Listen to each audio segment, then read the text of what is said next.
You are listening to the Star Lores Podcast. I find your lack of faith disturbing. Are you stuck-up, half-witted, scruffy-looking nerf herder? But I was going into Tashi Station to pick up some power converters.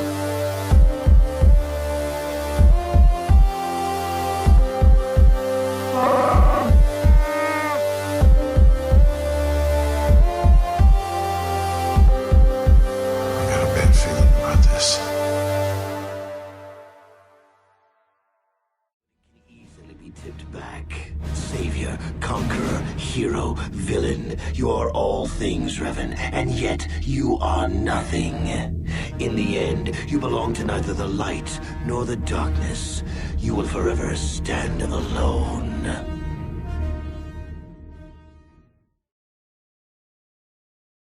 Revanchism is a political and ideological movement that seeks to right perceived wrongs inflicted on a group or nation, typically through the use of force. The term revanchism comes from the French word revanche, which means revenge or retaliation. Revanchists believe that their group or nation has been victimized and seek to reclaim what they see as their rightful place in the world. Revanchists often view themselves as marginalized or oppressed group that has been subjected to unfair treatment or exploitation. They see their struggle as a just cause and believe that their actions are necessary to restore justice and redress past wrongs. It is often associated with nationalism and patriotism, as they see their struggle as a way of defending their country or people from external threats. Revanchists typically reject compromise or negotiation with those that they see as their oppressors. Instead, they advocate for a strong and aggressive response, often using violence or the threat of violence to achieve their goals. They view themselves as freedom fighters, defending their people against tyranny and oppression. The specific goals of revanchist movements can vary widely depending on the context and the grievances of the group in question. Some revanchist movements seek to reclaim lost territory, while others aim to assert their cultural or political dominance. In some cases, revanchism can lead to conflicts with neighboring states or with the intergalactic community, as other governments may view revanchist movements as a threat to regional stability or star system security. This philosophy is a complex and multifaceted phenomenon. It is characterized by a sense of victimization and a desire for revenge or retaliation, often leading to violent or confrontational tactics in pursuit of its goals. It is unclear who Darth Revan was prior to his time in the Jedi Order. Not much is written about him, but much of what he left as a legacy was befitting of his name, even going so far as to be referred to as the Revanchist by later generations. He saw the upstart Mandalorian Empire humiliate his people, while the ruling class and Jedi Council stood by and did nothing, allowing the Republic to be brought to its knees. They allowed many worlds to be slaughtered, fleets cowered away in defeat, and the Mandalorians made sure to rub it in their faces. This was the primary motivation for Revan and his cult to never allow themselves to be disgraced again, and to expunge those who allowed it to happen, not simply to resist the aggressors, but to dominate and annihilate them.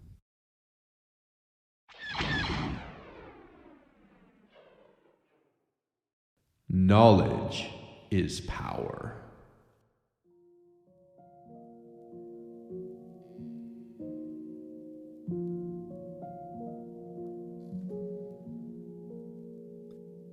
Revan's early life is shrouded in mystery and speculation, as much of his history was deliberately erased and manipulated by outside forces. In fact, Revan is a moniker he adopted during the Mandalorian Wars. The historical record of his birth name is fuzzy at best. Many have come forward with a guess, with scant supporting evidence, however. He was born on an unknown planet, and from a young age he showed exceptional aptitude in the Force. His unique abilities caught the attention of the Jedi Order, and he was brought to the Jedi Academy on Dantooine for training.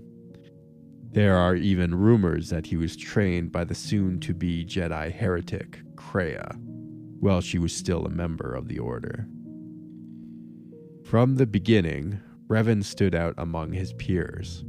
He displayed a natural talent for mastering the Force, quickly progressing through the ranks of the Jedi Order. He was known for his sharp intellect, inquisitive nature, and unyielding determination.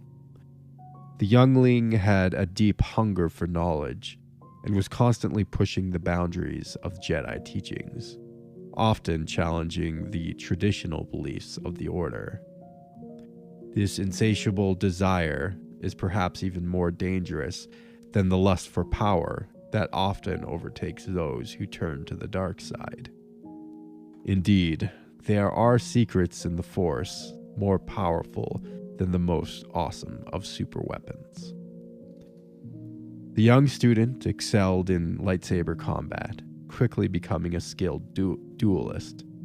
He studied various forms and honed his skills with the weapon, developing a unique fighting style that combined elegance with precision. He also had a natural talent for piloting and frequently participated in missions and battles alongside his fellow Jedi. During his time on Dantooine, he grew a close friendship with another Jedi upstart, a highly competent strategist and lightsaber duelist, an orphan by the name of Alec.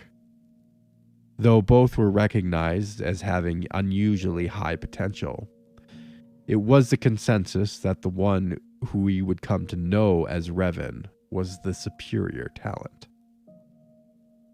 Despite his exceptional abilities, Revan remained humble and dedicated to the Jedi Code. He was known for his compassion towards others and had a strong sense of justice. He often went out of his way to help those in need, even risking his own safety to protect others. He was respected and admired by his fellow Jedi for his wisdom and leadership qualities. Both Alec and Revan trained primarily under Master Jar Lestin, a Twi'lek male and member of the Jedi Council. Lestin recognized the young Padawan's abilities and nurtured in him the desire for knowledge, believing it to be Revan's greatest strength. This sentiment was not shared by all of the Council, however. Master Vrook Lamar made his objections to Revan's hunger for the secret knowledge known, believing it to be a potential path to the dark side, insisting that there were some things best left buried in the dust heap of galactic history. As it happens, his fears were not completely unwarranted. Few mention those names around here anymore, but I suppose it is just as dangerous to deny they were ever part of the Order. When I was still on Coruscant, Revan and Malak often came to me for additional training. In particular, Revan's hunger to learn seemed insatiable. I should have recognized this as a warning sign, but I perceived the young Padawan's lust for knowledge as simple exuberance and eagerness. Revan was my most promising pupil, one I felt sure would someday become a champion of the Jedi Order. The Jedi Order moved. As he progressed in his training, Revan began to question the traditional teachings of the Order. He sought to understand the Force in its entirety, including the mysterious and often misunderstood dark side. This unorthodox approach to the Force garnered both admiration and skepticism from his fellow Jedi as he delved deeper into the mysteries of the Force. A Jedi historian, a human man by the name of Mikal, had been a scholar at the Enclave on Dantooine during Revan and Alec's tutelage, and he noted that the student was often found rummaging through Jedi libraries, soaking up as much knowledge as he could. One technique which he was particularly interested in was the Force Bond, which was a connection built between two Force users, often a master and apprentice, in which when they were together, they would actually amplify each other's abilities. A force bond would also form a strong emotional connection with the bonded, to the point where the two subjects could literally feel the emotions of the other and have powerful influence on one another. Presumably, this is a connection that Revan and Alec shared.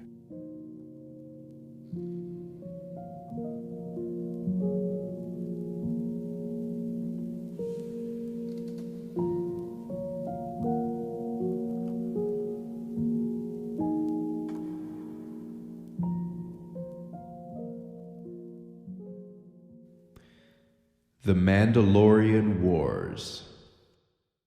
Several years ago, when the Mandalorian threat first arose, Revan and Malak were eager to journey to the Outer Rim to defeat the enemy of the Republic. But the Council felt it best if we moved with care and caution.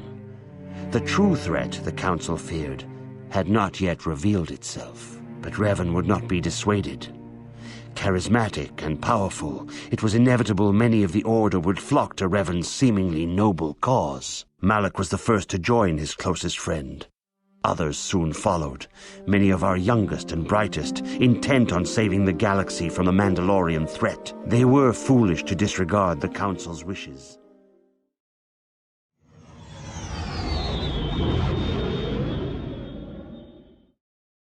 When news of the Mandalorian invasions on the Outer Rim reached the Revanchist, he decided to investigate the threat himself. Finding the Mandalorians to be far more dangerous and posing a much greater threat than Republic propaganda was giving them credit for, he sprang into action, amassing a movement to lobby the Jedi High Council to commit to fighting the Crusaders. His concerns fell on deaf ears, as the Council felt their numbers and morale had not yet recovered from the previous Great Sith War 2 decades earlier. Against the wishes of the Jedi Order, Revan, along with his closest friend and confidant, Malak, decided to join the fight with a small but devoted group of followers. Revan's involvement in the Mandalorian Wars was a pivotal moment in the history of the galaxy. At the time, the Mandalorian clans were raiding worlds throughout the Outer Rim, and the Republic's military forces were struggling to contain them. Despite the severity of the conflict, many in the Republic Senate were hesitant to commit troops to fight the Mandalorians, not unlike the Jedi High Council, fearing that it would deplete the Republic's military resources. By the time he joined the war effort, fighting had already been ongoing for years. Revan, however, was one of the few who recognized the true danger of the Mandalorian threat. At the Battle of Sureko, for instance, the Mandalorians had peppered the planet with dozens of nuclear bombs, taking no prisoners and employing a scorched earth policy, showing just how little mercy they were willing to extend. He had studied the Mandalorians extensively and had an understanding of their warrior culture. He believed that the Republic needed to take a more aggressive stance against the Mandalorians, and he convinced many of his fellow Jedi to join him in this fight. The Mandalorians held a particular grudge against the Cathar because of a humiliating defeat they suffered at their hands during the Great Sith War. Mandalore the Ultimate commissioned his top general Cassius Fett to lead the charge on the planet. The reinvigorated Mandalorians were out for blood. They did not simply want a strategic victory, they wanted total annihilation. In a surprise attack, the Mandalorian fleet encircled Cathar, not allowing any ships to escape, and swiftly destroying all communication satellites to ensure they could not call for help. The Cathar were not an official member of the Galactic Republic, making military aid non-obligatory and non-existent. Basilisk war droids rained from the heavens, wiping out almost any chance of mounting a defense against the onslaught. The Cathar defense forces were easily dealt with, but that wasn't enough for Cassius. He gave the order to wipe out every living member of the Cathar species, herding them into the ocean by the hundreds of thousands to drown them alive. Some of the Mandalorians protested this, saying it was completely unnecessary. They met the same fate in the ocean. The Cathar genocide is perhaps one of the ugliest events in galactic history, which sent the species into virtual extinction.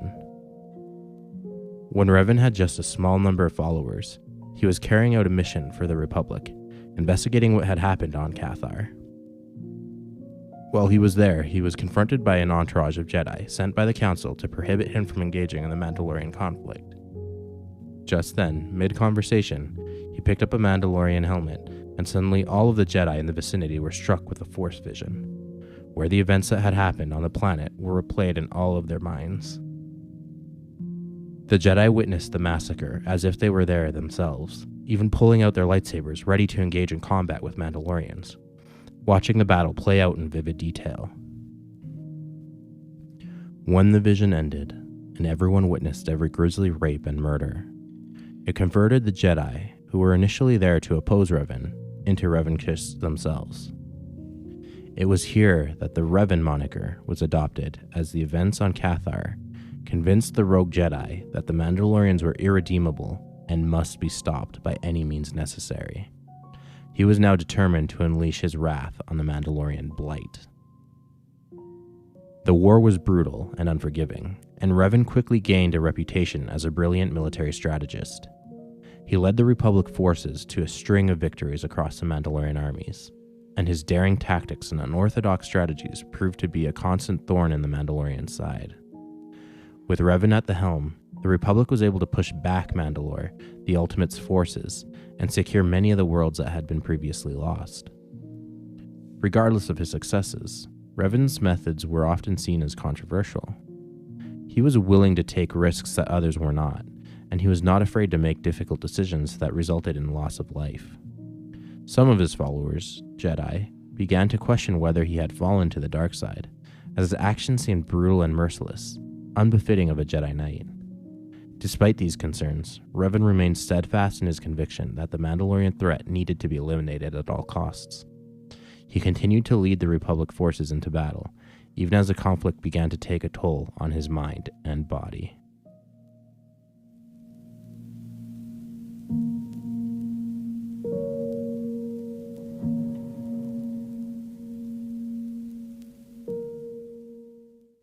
Malachor 5. As the years of the war grinded on, Revan was beginning to get more anxious to see an end to the fighting and defeat the Mandalorians once and for all. He employed the services of a close friend and subordinate, a Zabrak engineer by the name of Bao-Dur, to construct him a superweapon. The device was about the size of a small space cruiser, a cylindrical-shaped machine that could exist in real space and hyperspace simultaneously, and was dubbed the Mass Shadow Generator. The concept of the design was to utilize the gravity of nearby planets to quite literally crush enemy ships like a tin can.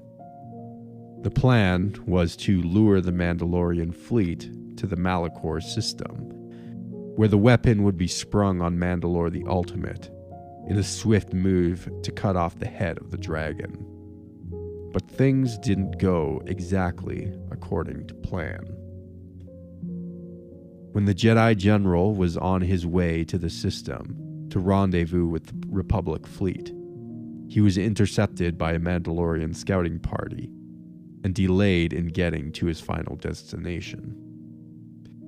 When he did ultimately arrive at Malachor 5, the fighting had already begun, and was perhaps the largest naval battle the galaxy had seen up to this point.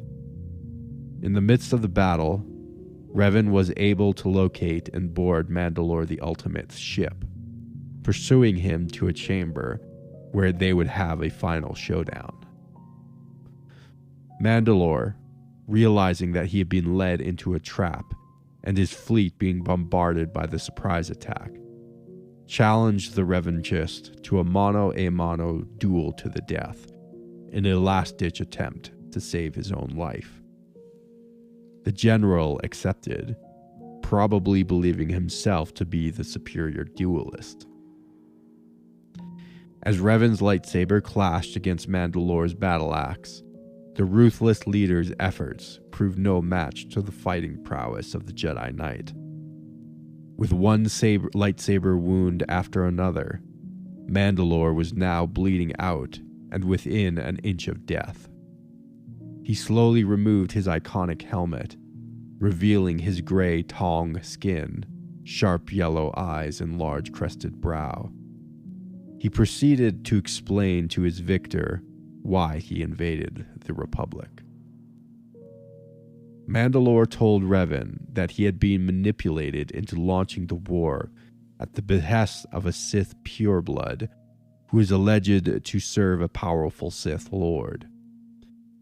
With his dying breath, he explained to Revan that he had been led to the ice world of Rekiad by this clandestine character to where an ancient Sith tomb lay. When the two entered the gravesite, the pureblood went into a trance, wherein he prophesied that Mandalore would revive his people to be a great empire that would conquer the Republic. Revan, finding it hard to believe that the Tong clan leader could be so easily duped, was skeptical. But Mandalore explained that this Sith was using a dark side magic on him, influencing his mind, almost as if he had lost control of himself. Just then, the Mandalorian leader, who had been such a menace, breathed his last. Revan took his helm as a trophy of his victory, left the flagship, and joined the battle. When the Mandalorian fleet was close enough to the mass shadow generator, one of Revan's top generals, Mitra Surik, who would later be known as the infamous Jedi Exile, gave Bao-Dur the order to use the weapon. The results were terrifying.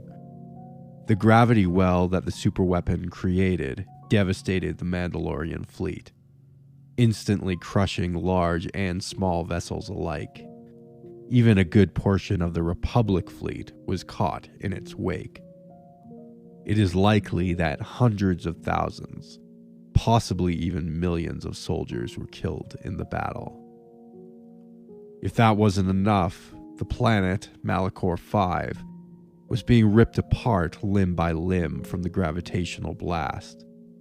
Virtually the entire population of the once lush world was wiped out, including the many species of flora and fauna. Massive earthquakes shook its tectonic plates, and dormant volcanoes came alive, launching a toxic ash that enveloped the atmosphere. The surface began to crack and separate, revealing the hot, molten core. The planet's fissures could be viewed from space, like gaping wounds. They would be a constant reminder to future generations about the nightmarish conclusion of the Mandalorian Wars. The once green and thriving world was now a graveyard with a hue of grayish red, encircled by chunks of rock and flattened vessels in its orbit. True to his name, vengeance had been carried out, but not without a cost. The events at Malachor would cause untold trauma, which many would not recover from. Its damage would spread beyond that of the physical mayhem it caused. A wound in the Force had opened up, setting up the events that led to the dark side triad of Darth Treya, Nihilus, and Sion, the Lord of Pain. But that is a story for another day.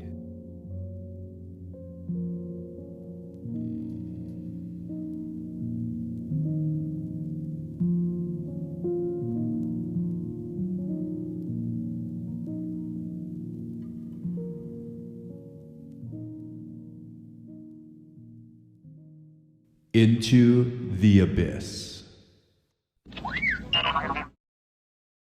Revan was not yet finished with the Mandalorians. He continued to pursue them with his army, and refused to return Mandalore the Ultimate's helmet, presumably to lord it over and humiliate them, to guarantee no one would ever claim the mantle of Mandalore again. He was not seeking an explicit policy of genocide against the Mandalorians, but he wanted to demoralize and divide them enough that there would be no possibility of another chieftain rising from the ashes to reunite the clans. At this point, the general had almost exclusively worn the Mandalorian mask he found on that fateful day on Cathar, a tome to remind everyone of his mission and purpose. To this point, people even began to forget what he looked like, or even what his name was prior to Revan. This rubbed the defeat in the Mandalorians' faces. To many of them, he was mocking them. By now, the Jedi Council had all but declared Revan and Malak as apostates for their actions at Malachor, and demanded they, along with Mitra Sirik, be brought before the Council for judgment. Naturally, Revan and Malak refused their request, but Sirik did not. She believed her actions were justified, but was still committed to the ways of the Jedi, and was willing to defend herself against the Council. By this point, Revan and Malak's conversion to the dark side was well on its way, and Malak wanted to kill Mitra before she returned to the Jedi, but Revan responded that she was, quote, already dead. He was likely referring to the fact that his former general had begun to lose her connection to the Force as a result of the Force wound at Malachor 5. Revan and Malak abandoned the Revanchists in order to pursue a Sith tomb that Mandalore the Ultimate had told him about. They ventured off alone into the unknown regions to the planet of Rekiad. Here, they encountered the tomb of Drameth II, a Sith leader who reigned just prior to the Great Hyperspace War, and was half-brother of Darth Vitiate. Drameth was a wise and learned Sith, and had a number of disciples. The tomb his followers created for him was meant to be a place to leave his teachings for future generations to find. Indeed, in the dead Sith's sarcophagus, there was a Datacron that revealed a hidden Sith empire, which held knowledge that was not even conceivable to the Jedi, something that was particularly alluring to Revan. The information that was revealed confirmed Mandalore's claims about the Sith pureblood that he had met.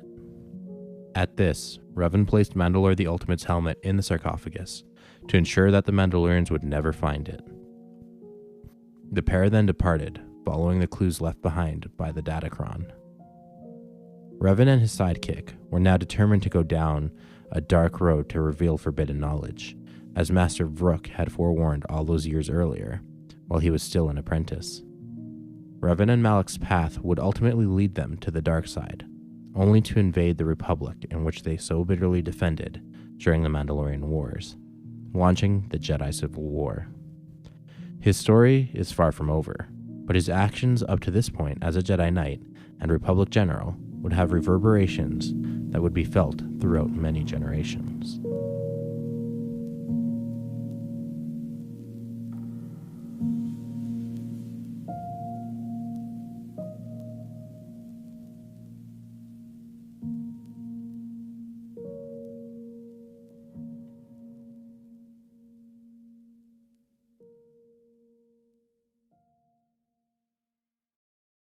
Thanks for flying with us. Jordan here. Just wanted to let everyone know what's happening here at the Star Lords podcast. Star Lords is now on Discord. If you would like to join the Star Lords Cantina Discord server, you can find a link in the description or on any of our social media accounts. Reach out with a DM or email. We'd love to hear from you. You can find us on Facebook, Instagram, or Twitter by searching the Star Lords podcast. Go ahead and give our page a like and send us a message. You can also email at starlordspodcast@gmail.com. Send us your fan art, Star Wars collections, or fan fictions, and you may even get a feature on one of our pages or even the show. Don't be afraid to offer corrections or add to any of the topics that we discuss on the show. We are also on Patreon, so if you want to help us pay the bills, as well as get a few awesome perks like bonus episodes, access to the private Facebook group, or the VIP section of the Discord server, head on over to patreon.com/starlores and sign up for as little as $1 a month. And finally, make sure to subscribe to us on your favorite podcatcher app or YouTube, as well as sending us a 5-star review on iTunes. This really helps us reach a wider audience. Enjoy the rest of the show. Welcome aboard the Millennial Falcon. This is Jordan. And this is Christian. We are just here on the planet of, just landing on the planet of Cathar to see the genocide memorial of the Catharians, or the Cathars. How do you say that? Cathars? Yeah, Cathars, I think. It's a beautiful statue in the middle of the ocean. Those poor kitty people. Cat folk. Yeah, the cat folk. Who Isn't en masse kills cats? That's racist. We Yeah. shouldn't call them cat folk. Anyways, yeah, so here we are talking about the Revanchist. Revan, probably one of the biggest expanded universe characters. I would say, like, definitely has like a lot written about him. There's been a lot of material made around the Knights of the Old Republic games, both in novels and comics. Yeah, Just expanded material. Yeah. Video games, obviously. Yeah. Where it all started. Yeah, and there's a lot of like tertiary material in, like, I haven't really played it much, but in the Old Republic Online, there's a lot of mentions, and I guess from what I understand, like added lore of Revan. Oh, yes, there is. Yeah. And it's divisive. Yeah, it definitely is. And I almost got to the more let's call it controversial parts of Revan's character. But so I actually wanted to say this too, but just as I was getting there, I was like, this episode is going to be way too long. And this is actually, so we've had some episodes previously, like Mark Aragnos and like Nagasato. And those episodes were fun and they're good and all, and I'm glad we did them. But those guys are like, there's not a ton of material, and it's hard to write a whole and their episode. story is very like one-dimensional. Like, Yeah. a series of events, basic motivations, not a lot of complexity. Yeah, these guys these characters really more serve as objects for other bigger stories in the Star Wars universe. They're not really big stories in and of themselves. Yeah. Whereas Revan is not like that. Revan is like, there is so much material. A multifaceted story in Yeah. and of itself, not just a setup prop for That's right. for the future. So Yeah. So like this was we did not have the problem of like not enough material. There's like way too much. So obviously we didn't cover every aspect of Revan. I think most people who are listening to this probably are familiar with Revan in the video games, the Knights of the Old, and know like the conclusion. Revan is one of the most popular EU characters in the community. Yeah, he's one of my personal favorites too. Yeah. Like, There's a lot of people that would agree with you. He's really. I think they did that was like the real. To me, the Knights of the Old Republic games, though I do have my criticisms, like the strength was like the characters and the dialogue and the script and the writing. Like that was like really one of the strengths. I have always criticized KOTOR for not being that original in terms of like the world building. It was all of the technology is exactly the same in 4000 BBY as it is in 1 BBY. So I've thought it wasn't that creative. And you have things like, Culto, which is basically Bacta. Yeah, But like, why not why just don't you use use Bacta? Bacta? Why create this whole thing called? It's like, I thought it was kind of silly, but there's Minor gripes. yeah, I have some gripes with KOTOR, but its strength really is its characters and Story. the story The narrative around component, yeah. the Absolutely. around the characters.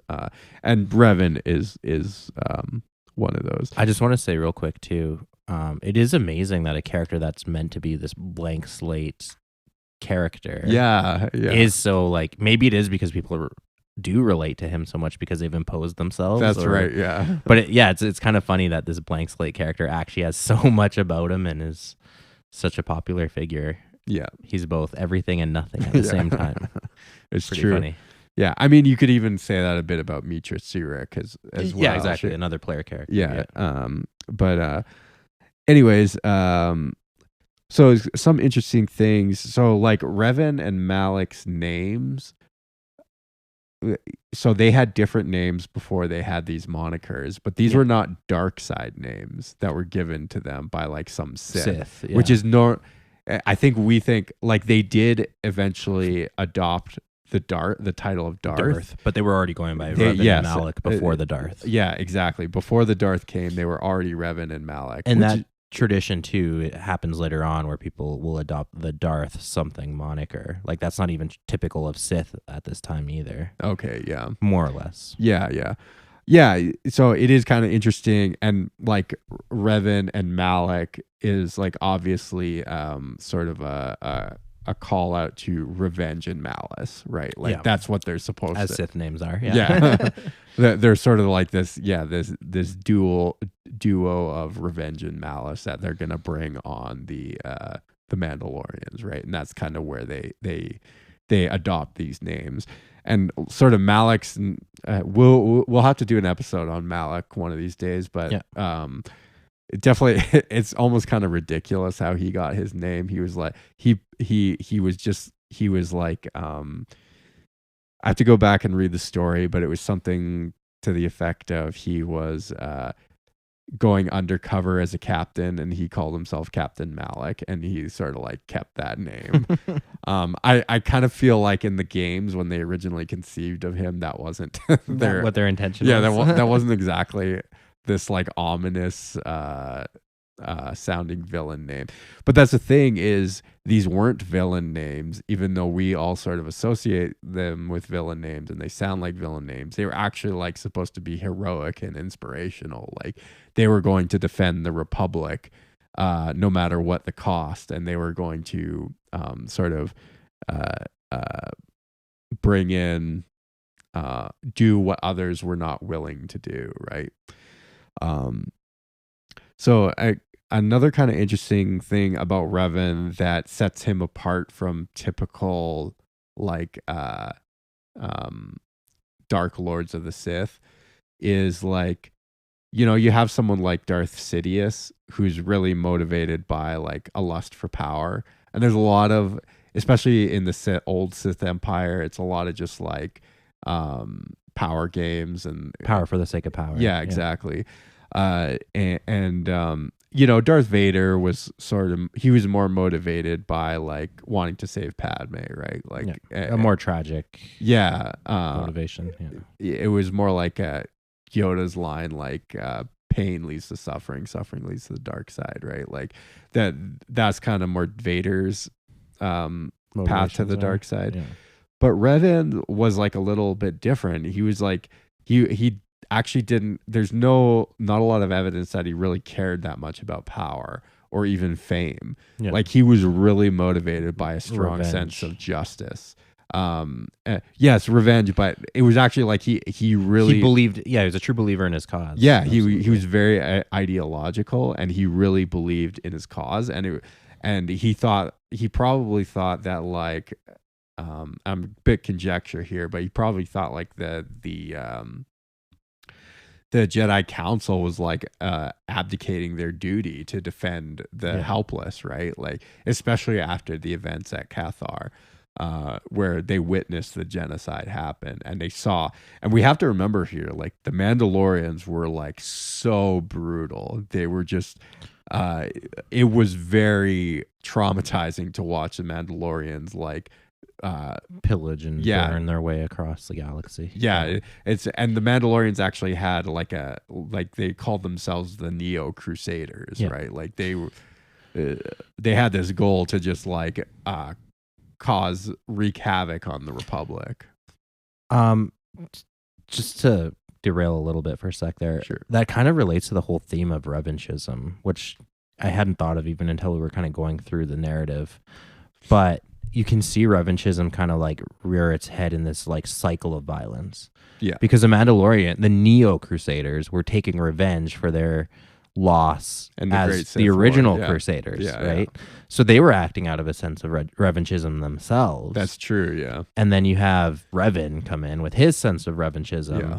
And then it's just these constant back and forth cycles of violence that just perpetuate. And then beyond that, you have the counter reemergence of the Mandalorians, who again were embarrassed and broken up at the end of it leading into the Jedi Civil War. So it's just like this constant cycle of brutality that just keeps reinvigorating itself, even if like the fighting forces think they have a just cause, right? Like from the Mandalorian's perspective, obviously they're right, Yeah. and they're just taking back what was taken from them and the embarrassing loss that they suffered, and Yeah. vice versa, right? So There's also a part of like where, again, like Revan was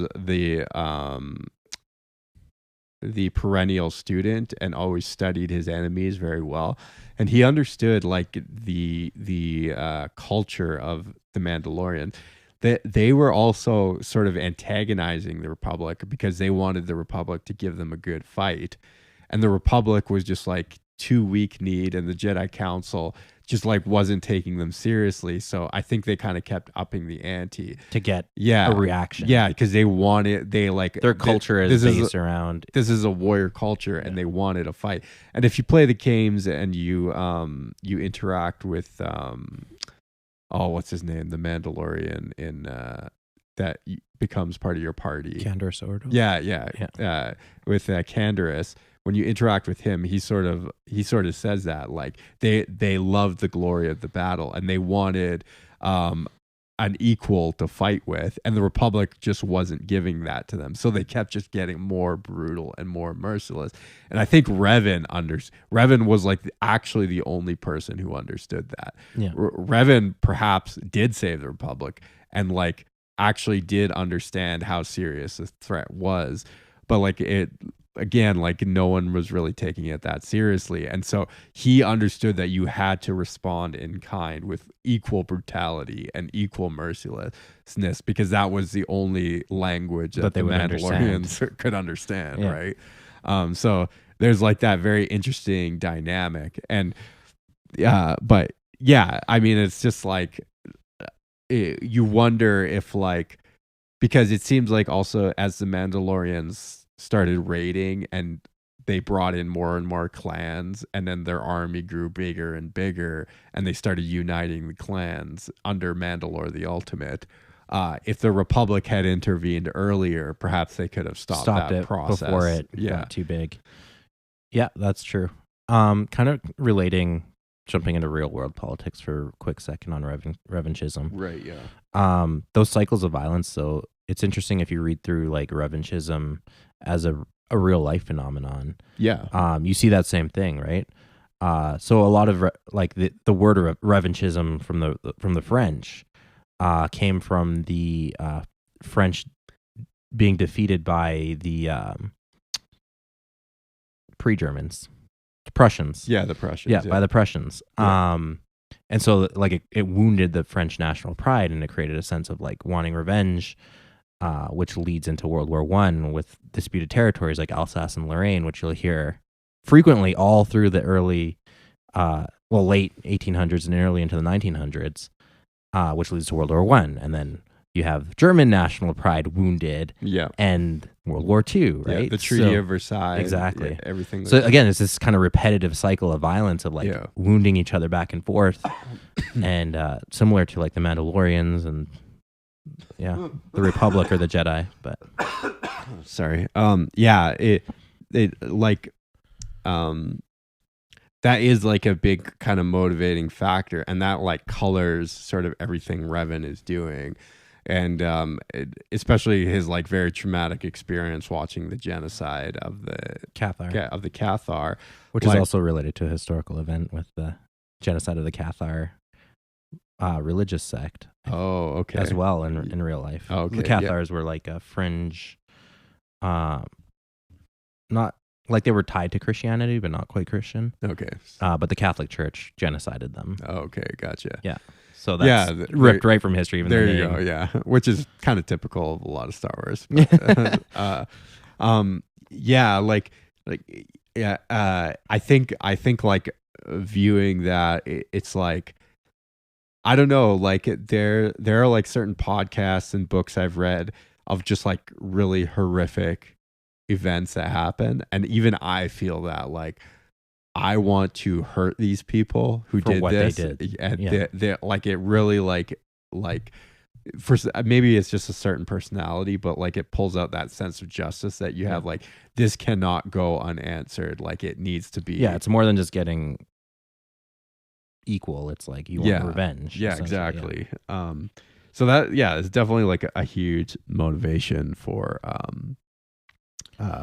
Revan, but it's sort of all the events kind of culminated in the battle at Malachor 5, which was like just another horrific event, right? Like it's just one horrific event, after another. Yeah, you start to lose like any kind of redeeming anything. Yeah, and I think by this point, Revan had become like extremely jaded, even though he had basically won the Republic's full support. And this is also kind of an interesting dynamic, is like the Jedi Council was still against this war, even right up to the end, and they weren't like supporting it. But a lot of Jedi had left, again, went against the Jedi Council's wishes and joined the war effort, right? And this is kind of the animus that led to the Jedi Civil War a few years later. But like it was this split over the Mandalorian question, right? Yeah. Like what will we do with these Mandalorians? Mandalorian question. I don't like that. Yeah. Well, I don't know how else to put it, right? Like Yeah, what will we do with these Mandalorians, right? But that was like a real divide in the Jedi Order. So, yeah, like the events at Malachor 5 really were very devastating, and the Malachor 5 is really sort of the backdrop of Knights of the Old Republic 2, that video game. Like that's what created Darth Treya from Kreia and Nihilus and Scion. And that's a very good game too, as well. It's a very good I think story. It's underrated. One of the I actually think like some people, I argue about this with people, but I think it's the better of the two games. It's definitely the more complex, I think. Definitely more interesting, has more layers to it. But this whole idea of like a wound in the Force. So I think it's actually kind of interesting. I was kind of reading up about it. We could almost maybe squeeze an episode out of Force wounds. Okay. It sounds a little nasty, but okay. But like they have like very deleterious effects on people. Like a lot of people can even like lose their connection with the Force altogether. They like Force users can no longer use the Force after a wound in the Force is created. Alternatively, like people's Force abilities can be very enhanced in the dark side, and they can go down very dark paths where they will like learn very dangerous Force techniques, like what Darth Nihilus did, where he could literally consume the life of people in his vicinity, Yeah. And so like these Force wounds, going back to like the real world, it's sort of interesting how like events in history that are really traumatic can actually like bring forth entire intellectual traditions and stuff. And one thing I think of like is like the French Revolution, where that like a lot of our modern day sort of liberal democracy like came out of the French Revolution, but the French Revolution was brutal. Yeah. It was a nasty thing, and I would not wish, like, I would encourage people to like read a bit of the gory details about what happened in the French Revolution. It was not a good time. Yeah. Even though it's sort of like viewed with rose-colored glasses as like, oh, that's when we became enlightened, was after the Yeah. French Revolution. Through lots of blood and a lot of pain. It was like a very brutal time, and maybe it wasn't. But I just kind of think about that, like, are there certain like ideological strains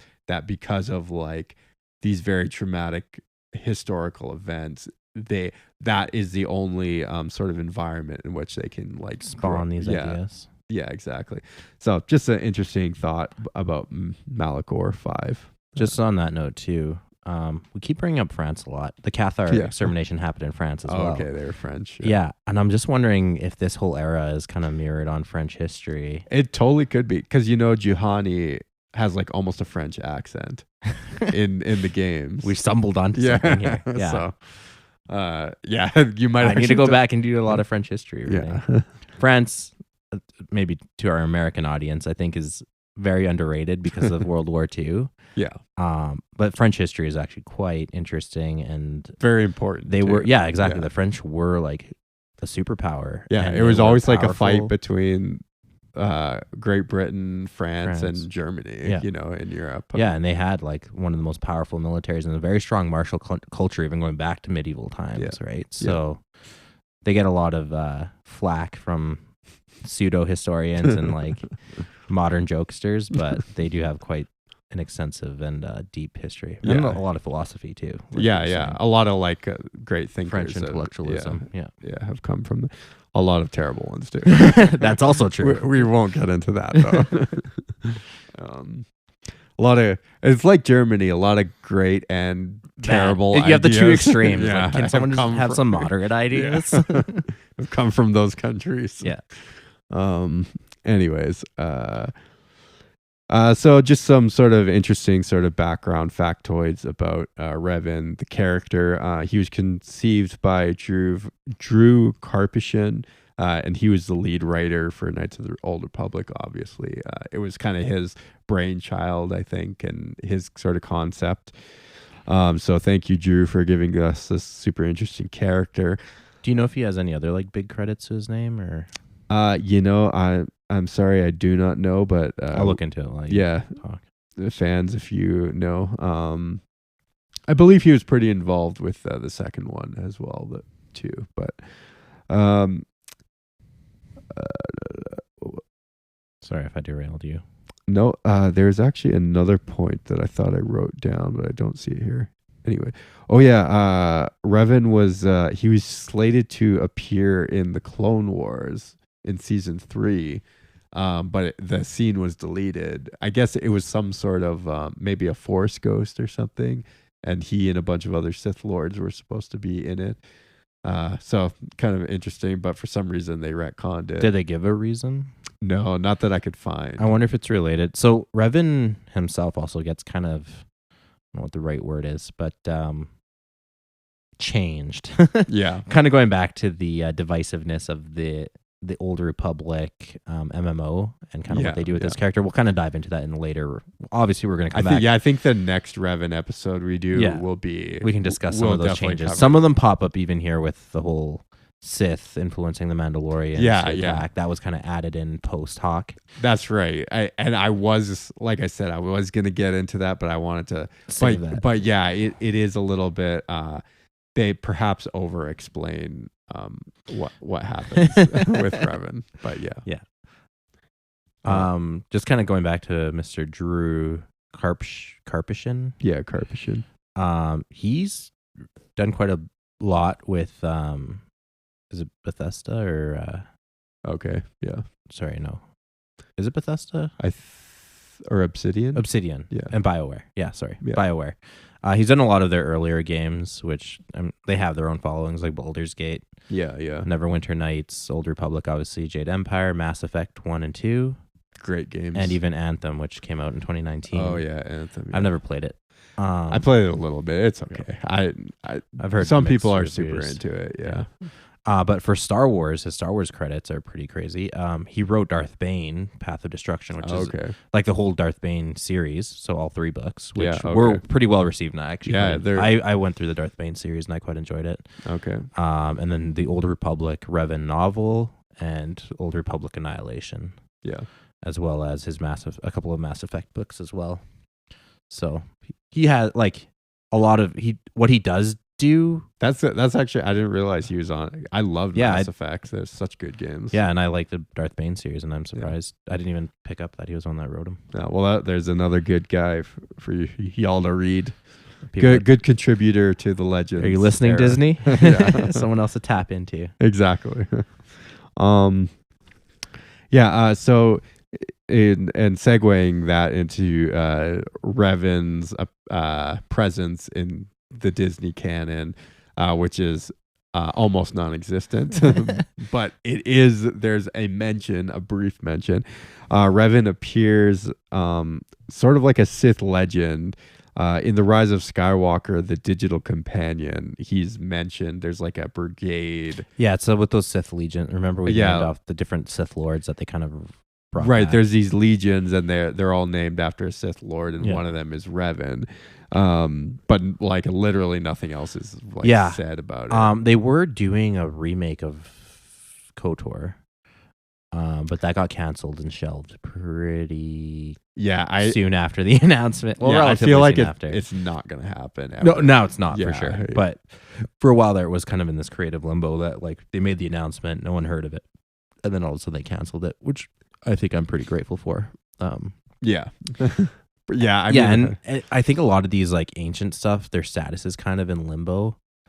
Because some of the new material they're putting out, like the High Republic, takes place after this era. So in theory, like KOTOR might still be canon. All it takes is someone to wave a wand and just canonize it. It might be true because I don't really know exactly what they're doing with the High Republic, but the way they're it's weird because the High Republic, the culture, the aesthetic seems very different than like the original trilogy. But the Old Republic seems way more similar to the original trilogy than the High Republic does. But the High Republic is closer. It's like 800 years. Yeah. So if that makes sense, I don't know. It's kind of wonky. Yeah. And I'm just saying like that's the farthest that Disney's ventured really into the past. Yeah. And, mentions of some of the Sith Lords we mentioned, they've kind of recanonized, but in their own context. Yeah. Like I think Ula Kildroma's recanonized. Oh, okay.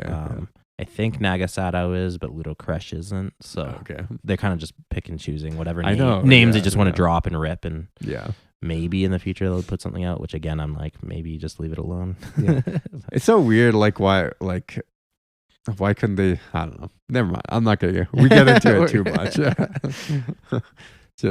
But yeah, I just wanted to sort of briefly mention where we have no idea what's going to happen with Revan, if anything at all. Yeah, I think the Old Republic it still technically counts as canon since it's ongoing.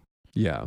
So I think that they're in canon. I think you're right. Yeah, which would automatically bring Revan into the canon. Yeah, but if you even go on like Wikipedia and you click the canon tab and the legends tab is like miles long. A novel, and then the canon tab is like a paragraph, right? So like even there, there's like really nothing. Right. So so I don't know. We got to get like. I hope if they do introduce him, they don't like retcon all the good parts about him, and I'm not a big fan of what they did to what's his name? Blue Thrawn, yeah. Blue guy. I'm not a big fan of kind of what they did to Thrawn. I kind of wish I don't know. It's kind of weird how they sort of rebooted his character. What they're doing now essentially is they're taking Legends content and almost like just even taking the general story arcs and just kind of like inserting their own new characters. It's just like weird. After all that talk of deleting it all and then also pretending like it never existed. Yeah. Now they're literally just recycling it. Yeah. I think because I mean, at least they got Timothy Zahn to come back and rewrite the new Thrawn series, like the Disney Thrawn. And I don't know, from what I've read, I haven't read that one. I did recently listen to the first Thrawn book, which is very good, actually. Highly recommend that people read it. So I don't know what the new trilogy, the rebooted trilogy is, but I feel like that would be kind of tedious as a writer to like go back and kind of redo your novel, but also a little bit different. Yeah. Change just enough so it doesn't look like you're copying. No, I think it's quite somewhere. different. I think it's quite different, the new Thrawn. We'll see. We'll see. Because there's still some more coming. There's rumor like isn't there a whole new trilogy already? I'm pretty sure there are new books. Yeah, but there's also a new trilogy of books. They're gonna bring him in, I guess, during the Ahsoka series that's yet to be released as a recording of this episode. Whenever future, if you're listening in the future, you'll have answered many of our own questions. That's true. Yeah. Cool. So we'll just I'll briefly mention. Give us a 5-star rating and review if you can. That definitely helps us gain more reach. You can follow us or send us messages on Facebook, Twitter, or Instagram, or Discord. on the Discord note, we still get a lot of messages of people saying they have a bad link. And I think that's because you're looking, I got to go back and try to Edit the old social posts. yeah, not just the post, but the descriptions of the episodes, because they have the old link.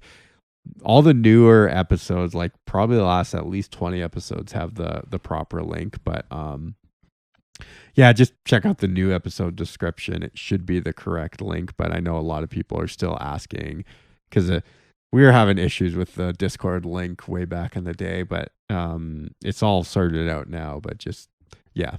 So bear with us. A lot of money. Patient. Yeah. We still get a lot of messages about, oh, why doesn't your Discord link work? Do you guys still exist as a podcast? Yeah. So yes, it does work, and we do still exist. I also wanted to mention, if you want to support us on Patreon for $3 a month, and you can get all the paywalled content there. And you could get access to more exclusive groups. We don't do a whole lot, but it just helps us. We try and give you guys a little extra, and it helps us support the show, helps pay the bills and all that stuff. Helps us explain to our wives why we're doing this. Yeah. And not getting real jobs. Yeah, exactly. So yeah, I also want to give a shout out to our newest patron, Cameron. Thank you very much for your contribution. It is greatly appreciated. Anyways, that's all I had to say. Anything else, Christian? No, I think I've said all there is to say. We'll We'll be definitely revisiting Mr. Revan in the future. Definitely. Yep. All right. See you later.